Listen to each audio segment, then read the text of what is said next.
Quantas verdades transcendentes e desconhecidas nos foram reveladas por Jesus e registradas no seu Evangelho Divino, até que a palavra amorosa e sábia do Mestre nos esclarecesse que ideia fazíamos de nós mesmos? Na pobreza de nossa imaginação, não passávamos de seres criados ao acaso, dos caprichos de deuses indiferentes e cruéis, cuja benevolência precisávamos conquistar, com sacrifícios e oferendas servis, e cujas cóleras quase sempre nunca se aplacavam, senão diante do sangue inocente dos nossos próprios filhos,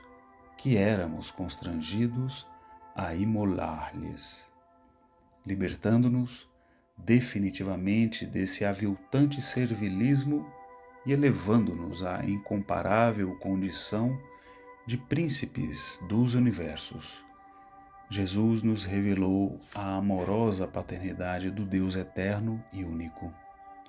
Conscientizou-nos de sua onipotente bondade, de sua misericórdia e infalível justiça, de sua presença unímoda e perene, ensinando-nos a elevar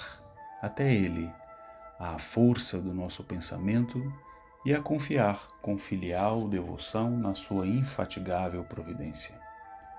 Honrando-nos o entendimento, disse-nos, antes de qualquer outro, que na casa do Pai há muitas moradas, que a vida estua pelo infinito dos espaços, que multidões incontáveis de palácios siderais abrigam radiosas humanidades, que o Pai não cessa de trabalhar, de criar, de expandir e sublimar as bênçãos supremas da vida, retificando velhos conceitos errôneos, filiados à nossa ancestral ignorância. Convidou-nos a compreender que Deus dá a cada um segundo as suas obras, de perfeito acordo com a lei de causa e efeito, estabelecendo em novas bases as nossas concepções de justiça. Falou-nos com clareza da lei das reencarnações, dos imperativos da evolução incessante, da indisponibilidade do esforço próprio, do mérito pessoal para o progresso sem fim. Somente uma inacreditável cegueira de entendimento poderá recusar-se a reconhecer como contribuição legítima ao progresso da ciência a revelação de verdades científicas, por ela ainda ignoradas, como a pluralidade dos mundos habitados, a lei das reencarnações, a lei de causa e efeito como base da soberana justiça, a paternidade universal de Deus, que desautoriza a teoria da geração espontânea, a lei de intercomunicação entre os planos espirituais da vida, que consagra a cientificidade dos fenômenos mediúnicos, e a lei das compensações de valores, segundo a qual o amor cobre a multidão dos pecados. Curiosamente, a ciência, como tal oficialmente considerada, gastou 2000 anos para admitir com grande timidez a remota possibilidade de cada uma dessas verdades elementares e fundamentais, e ainda não conseguiu incorporar nenhuma delas ao seu acervo de conhecimentos definitivos, por absoluta falta de condições técnicas para as comprovações necessárias. Quando a lei das encarnações for finalmente compreendida e aceita pela ciência, a psicologia e a psicanálise alcançarão níveis excepcionais de progresso. A psiquiatria atuará com muito maior segurança e eficácia quando puder entender os ascendentes e os mecanismos da fenomenologia medianímica. A parapsicologia encontrará caminhos ilimitados de desenvolvimento quando incorporar aos seus princípios a certeza da imortalidade e as técnicas de intercomunicação dos espíritos. No dia em que a medicina conseguir detectar na mente o fulcro causal e o núcleo controlador de todas as atividades e ocorrências biopsicofísicas, poderá inaugurar nova era para a saúde e o bem-estar dos povos. E através da terapêutica de eliminação do ódio e da cupidez, do orgulho, da intemperança, provará que Jesus estava certo quando garantiu a posse da terra aos mansos de coração. No futuro, a medicina espírita, bem servida pela física das radiações e pela química dos fluidos, saberá utilizar os poderes anímicos e as forças da natureza para, como fazia o médico divino, interromper o sono cataléptico, libertar possessos e obsidiados, curar paralíticos e cegos, limpar leprosos, devolver a audição aos surdos e a luz da paz aos desesperançados. A sociologia e a política, iluminadas pelo Evangelho, deixarão de perder-se no labirinto de complicadas teorizações inconcludentes e no abismo de dolorosas experiências de força, porque resolverão, com a simples aplicação da lei do amor, os aflitivos problemas sociais da infância abandonada, da velhice desprotegida, do racismo opressor, do pauperismo das massas,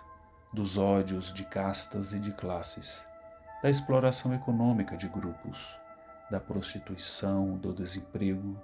do vício organizado, das violências oficializadas e das leis iníquas. A filosofia, por sua vez, não pode deixar-se senão de si mesma,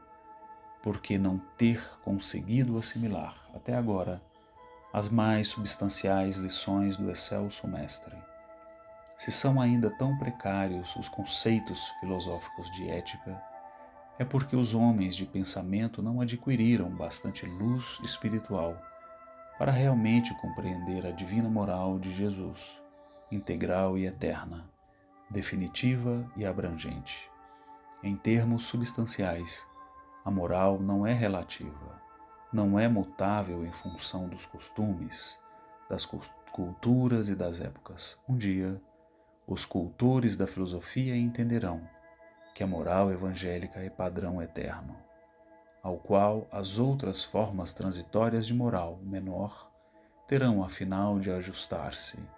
porque as diferenciações evolutivas, na dinâmica do progresso, não traduzem senão valores provisórios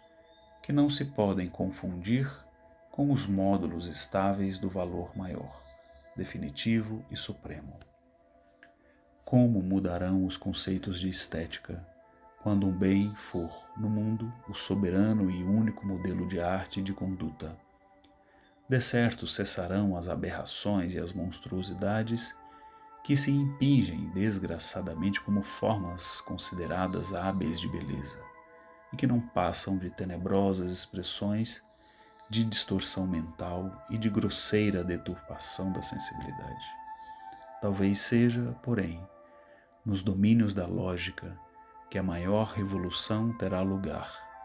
na era nova do Evangelho aplicado, porque o pensamento regenerado não mais adotará premissas mentirosas para chegar a falsas conclusões, rotulando tais descalabros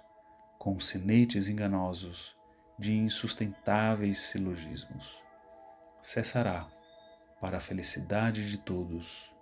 o veso infausto de mascarar a verdade e de, por via de contemporizações com o erro, fazer claudicar a justiça. Então, já não mais terão honras de doutrinas filosóficas as concepções negadoras da paternidade de Deus e da dignidade humana, da superioridade no bem e da fraternidade universal, da supremacia do amor e da soberania da verdade. Dignificada e construtiva, a filosofia não mais se prestará à coonestação de regimes políticos e sociais de ódio e de rapina, ou de movimentos escusos e perversos, de subversão da moral e dos costumes. Será, isto sim, a grande propulsora das ideias nobres, alavanca de progresso, incentivadora generosa de sublimes conquistas do pensamento, para mais altos estágios de evolução e de grandeza,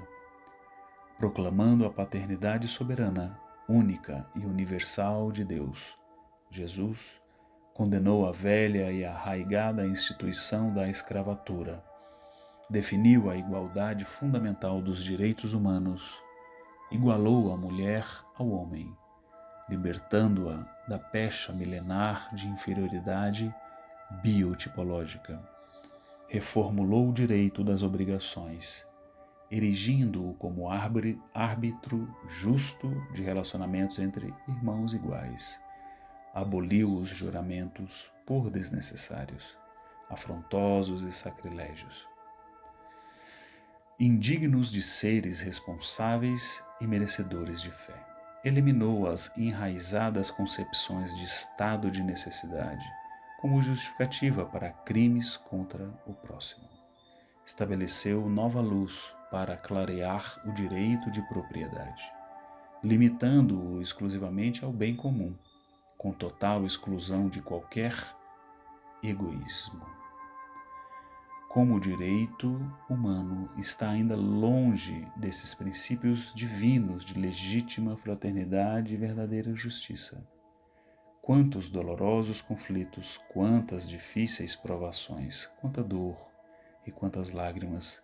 ainda terão de acicatar o sentimento e a inteligência dos homens,